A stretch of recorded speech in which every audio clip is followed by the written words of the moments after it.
Góðan daginn, við erum komin hérna í Húsdýragarðinn og hvað, það er laugardagur.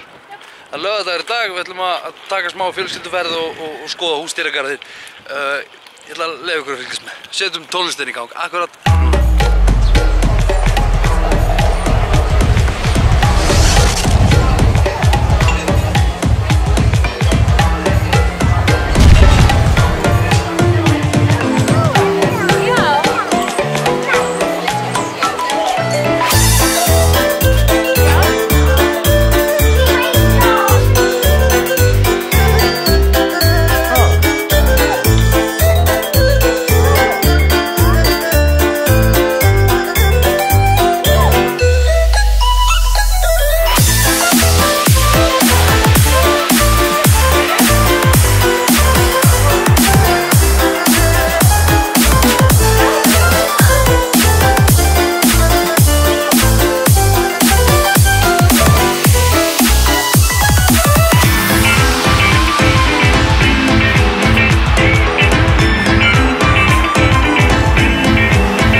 Herru, þá erum við komin heim, þannig ég ætla að enda þetta núna, bara takka þess að vera áhorfum, undir því frábært, þú getur gert allt sem þú vilt, njóta lífsins, sjáumst á morgun, takk fyrir mig, bye bye.